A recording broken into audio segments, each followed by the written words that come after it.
everyone. Thank you for being here today. I appreciate it. We're going to start the meeting out just reviewing our meeting norms, beginning and end meetings on time. We're here to be present and engaged, positive and focus on what can be done. So we're looking for better solutions to things. So we can point out the problems and then let's search for a solution for them. Or listen respectfully to each other. Not a lot of us, so let's try to keep the conversations right here. Be encouraging and supportive, and then we're going to make decisions through consensus. So that's what we've got to open her up. Do you have any comments to add? No. Fabulous. So let's start out with some good things going on. What do y'all have going on? It can be anything, personal, professional, something to celebrate. First grader who's gonna start doing piano and voice. Oh, I love that. I emailed her music teacher at the school, and the music teacher was like, man, if I was still doing privates, I would totally call dibs on her, but yes. I can't, so here's some recommendations. Oh, that's great. So I'm in contact with someone right now trying to get her set up. She's a little performer. She is, no stage fright. This kid is like... She's doing cheer too, right? And she's doing 2 different cheers. Yeah. She does sideline and comp. Yeah. I would like to add Go Rangers. Oh my gosh. That was wonderful. I haven't watched baseball in a long time, but my mom was a huge baseball fan, so like she's loving the Rangers for her team. We are almost done with putting new siding on our house. Almost done. Yeah. Thanks. That's a lot. It's a lot to dance around all of those people all the time, huh? Took a lot longer than I thought. I bet it looks good though. Rain, cold weather. Yeah. What color did y'all go with? We're gonna go with that same kind of blue that you might have seen. Yeah. Yeah, so we're gonna go with the same blue. Stick with it.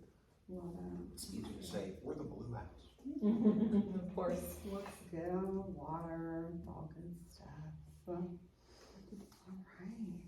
let's get going. Outcomes for today's meetings. We're gonna see how do we want to let the kids know how they did on their CA. So we're analyzing it, but we need to figure out how to give them that information. Can we share the results in like Google Classroom? We want to make sure teachers can access everything in DMAC, so if you need help, pulling up this data, look at it, we can go through that as well. And then looking at the CAKE scores for all of this.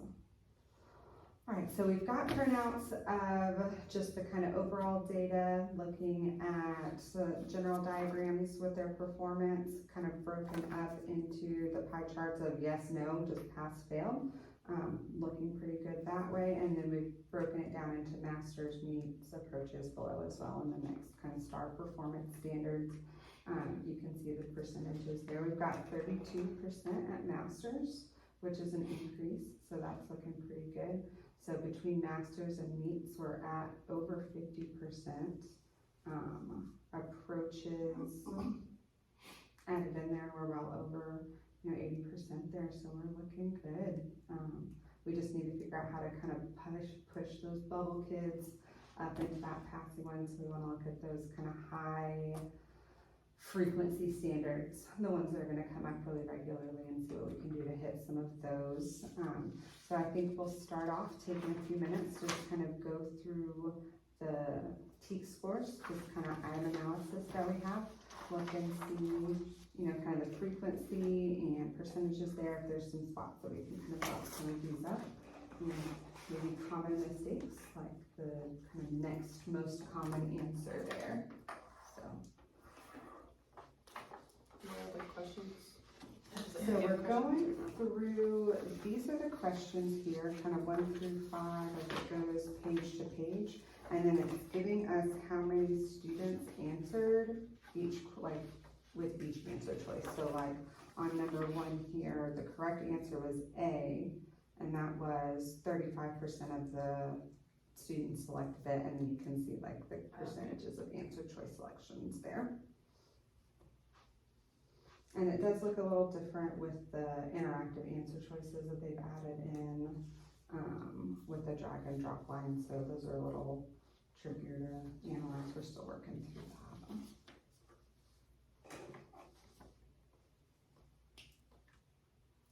So looking for one where there's like a high, kind of 50-50 split between answer choices can be a good kind of call out there as well.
What's interesting in most of these, we see is not, most of them not evenly distributed. There's like one major distractor selected, so trying to figure out what causing that. Yep, we can start looking at that. I agree, that's kind of a good focus there. The big one where it was kind of even all throughout was number 6. It's like, it's all split like 4 ways. I had noticed that one as well, almost 25% to all of them. So looking at that, to me, a part that I see that's interesting there, I went through and looked for some of the ones where the students did pretty well overall, like scoring pretty high. So like number 9, it had 63% got it correct. And looking at it, students will demonstrate understanding how to describe and graph linear functions, equations, and inequalities. And then looking at one like number 6, where it was all split pretty evenly, is the same. Students will demonstrate understanding of how to write, solve linear functions, equations, and inequalities. So it's like, It's kind of like looking at this graph. yes. Right, where you have, you said 9 and then 8, 24. Yeah, that one's the kind of page 7 of 7 back there. Yeah, this is an interesting one to see just kind of how it distributed across the board. You can see the ones that got pretty well. So I know that a lot of kind of what's being covered right now is graphing, because we're just into the second 6 weeks, like linear functions and stuff are a pretty high percentage of what's been covered so far.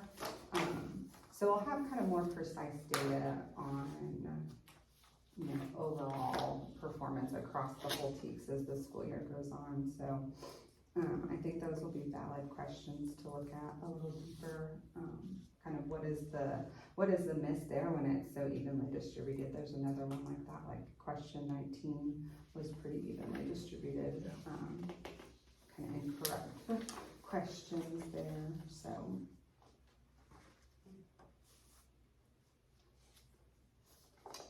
And some of these had not, like for the honors algebra, the parallel perpendicular had not been taught. So that's kind of What question was that? no, I don't remember. There were 3 of them I remember specifically. But,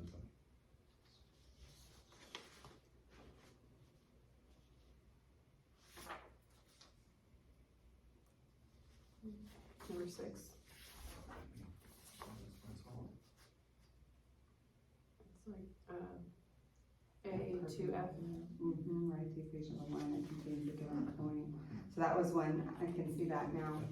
That makes some sense, because that was pretty evenly distributed as like just kind of guessing on each one of those. Okay, that's a good point. And 7 was also one. Mm-hmm. Yep, and that one's another one, yeah, that kind of, not quite as even Right. as 6, but yeah, another one where they're maybe kind of obviously guessing what's going on right there. Awesome. Mhm. Yeah, so here, like on 9 where they did pretty well, we're calculating rate of change. Let's see. 14 was another pretty good one. Yep, calculating rate of change.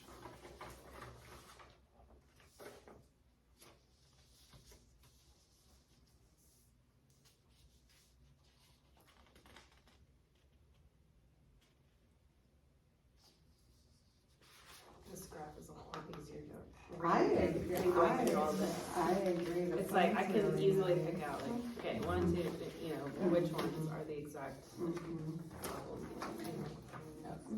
Yeah, you can get a pretty decent idea of where they're struggling, and then I think the most value in looking at this one is like what's the most selected wrong answer to try to like, I guess, What number is like, or what's the distractor that's like, yeah, like you what are we getting there that's throwing them off? Ooh. I always think it's interesting that they put the pass score at 70, Mhm. but then mastery is like 59. Yeah. Agreed. Like, Okay. so like this doesn't even, this shouldn't even be here. I Like, agree, this yeah. is what you should look at only. Yeah, kind of skewed data, when that's not considered a passing score for the STAR test, like it's not really valid to have that on there. for the And it's second really grade. discouraging, especially like, you know, as a new teacher, you look at it and you're like, Mhm. man, that's, you know, but then you look at this part and you're like, oh, Oh, wait. yeah, okay. Yeah, yeah. That's okay. Anything above 59% is mastered, yeah. Yeah, because when you look at it, like with these three percentages together, you know, coming up at approaches even is really a passing score on the STAR test, like, it's in pretty good shape. You know, we've got 9 students overall right now that really need to be kind of focused on, try to push them up into approaches. Yeah. So, It's like backwards almost, It's like, yeah, that's an odd one. I know that's set by the district. Yeah. They said it's not oh really. yeah. You did not pass. I mean, even when we had geometry common assessments, it was the same way. Mhm. Yeah. It's just discouraging. Yes.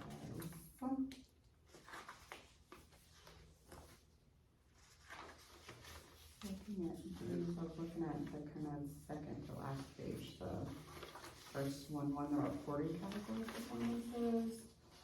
Demonstrate understanding how to use operating methods, manipulate numbers, expressions, and equations, and then we've got linear functions, equations, and inequalities, and then understanding of how to write and solve linear functions. So that's the kind of 3 big categories we've gotten so far.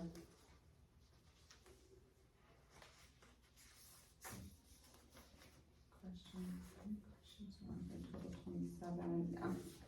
Yeah, so this kind of item number 3 here took up most of the data, how to write and solve linear functions. 17 questions on it. Mhm.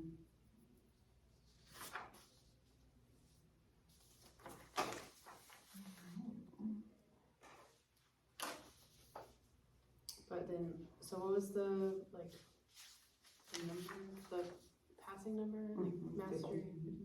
Passing, just Or meet, like is meets is 47? 47%. So I mean, like, if you look here, like, Mhm. you're, it's almost the 45, you know? Mhm. Yeah, I've got the 45, 52's doing all right. And then you have this line. Yeah. It's like, the line should be Yes, right yeah, like if we move this line to here, we'd be looking a lot better. Yeah. I agree. Your average score here was 48, which would fit, I mean, put them all into the meets category. And then kind of same with the items that they put here.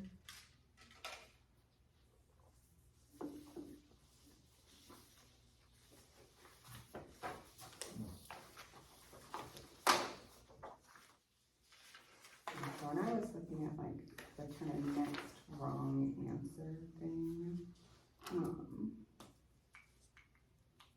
you're like writing equation of a line, like we've got like a pretty clear distinction, so we can go back and look at, question 7 here and see what they did in 23 on B to kind of analyze what the kind of distractor answer choice is going to be, and there's several like that, like with a pretty high split that I'll mark for us, so we can go back in and analyze did those the, specifically. I had 1 for Mhm. 10 Yep, I've got 10 on and there. 13. Mhm. 13 is actually really good. It's like 36. Yes, 46% chose, like that was a pretty high percentage choosing a wrong answer, so it was a very appealing one. And then 19. Mhm. Yep, I have that one circled as well, big selection of A there, and it was not A.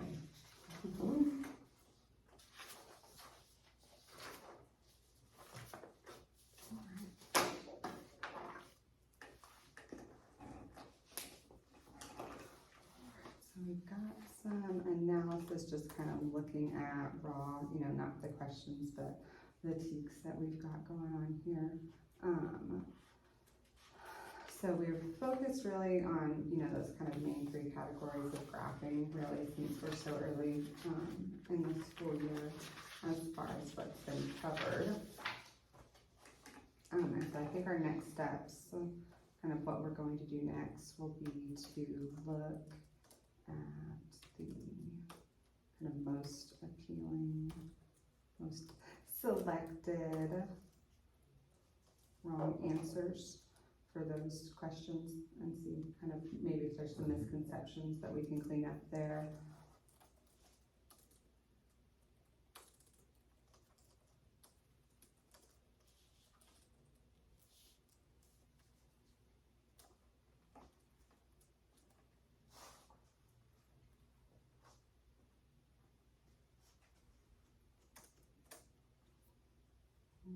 We talked a little bit as the agenda, like, kind of how do we want to give this to them? Do y'all have a preference? Like, do you want to post it in like a Google Classroom for them to see?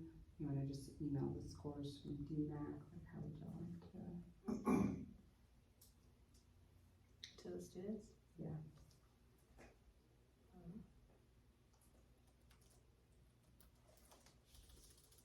So looking through the program, it's a little difficult to actually get individual scores to the students that we struggle with a little bit. So I think we're actually may need to do a printout, and I think we can print out a couple students per page, and that's it. But it can't obviously can't get multiple students that page. So and we can get those printed out for y'all, so y'all don't have to print them. that would be good. Print out the student reports, because we can print them and chop them pretty quick and have them ready for y'all to go to start passing out to students. So.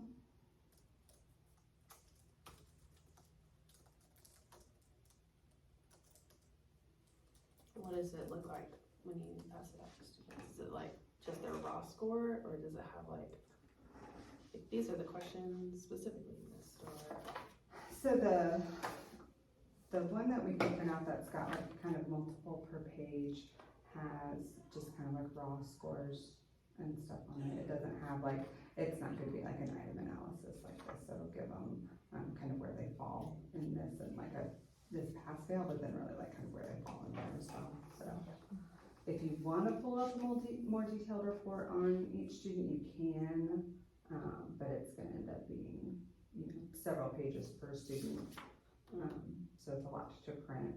We can get maybe PDF versions sent out that you can search pretty quickly, if you'd like to have those as well. I can just send it to you if you wanna use them, and if you're not interested, then you can disregard. I think that would be helpful. Mhm. Or even like 3 teaks that like each student needs to work on or something, like that would be helpful. But I know that's sifting through Mhm. however many students, Yes. 80 students. Yes. do y'all have any other, you know, kind of questions or concerns for me as we're looking through all of this? Something that I can do to offer a little support. I know it is a lot to go through this data, and I know that Algebra 1 teachers always have a lot thrown on their plate. Y'all are our money makers here, so if there's something we can do to support y'all, don't hesitate to ask. We've got some resources we'll keep throwing them at you. Has Delta Math helped with some of these? So I've used Delta Math some, and of course it's new, so we're incorporating it more and more, and it seems to, it seems to help as far as giving them multiple perspectives, I guess, on how to solve a problem, and or what the way it looks, not necessarily how to solve it, but, so that's helpful, I think. And it's sure a lot easier to grade. Yeah, different variations of things, Right, yeah. right, and you can kind of pick which ones you want to, it'll let you do that, so. How did the students, because I know IXL is very unpopular, they're not a fan, do they seem to care anymore for Delta Math? Not necessarily. But, Mine is yeah, like, it's- one or it's the on Delta other. Math. Well, and that's the question, do we have to do it on Delta Math? I said, well, Mhm. from here forward in your education, that's kind of explained to them. More and more of your stuff's gonna be online, so you need to learn how to do that. So, but, And that's some of the stress that they have, you know, with Algebra 1 also. They want stuff on paper because they want to write on it and manipulate it on there, but it's like your test is on the computer, like we do all online testing for the STAR test now. Like you have to be able to transfer that yourself, like onto paper, like pull out what it is you need to write and manipulate. So I know it's a struggle and they don't like it, but it's good practice having anything that they can interact with on the computer. Especially with the manipulative question types that they've added in to the STAR test, something like Delta Math can simulate that, where it's like we can't really simulate that on paper because they do it on that's the paper. way it is.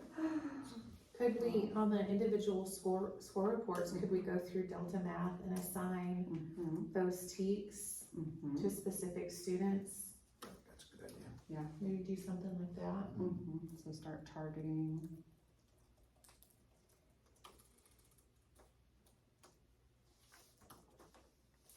Again, that's like 80 students to like pick through and like Yeah. select, like, okay, you guys are gonna do this one. Yeah.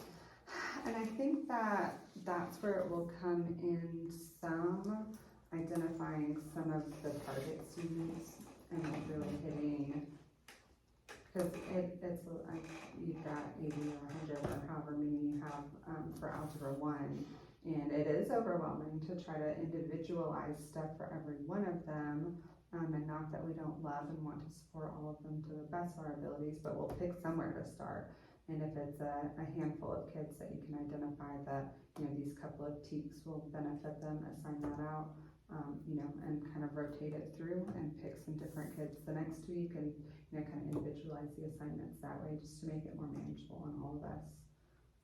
So you can start giving them a little bit of a boost there. Yeah.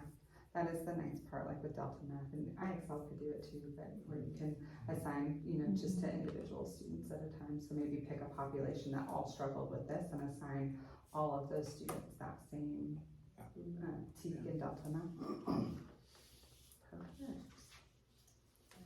All right. I'll definitely look at this page, this one. You're like, okay, pick the lowest two, and you're like, everybody gets it. Yes.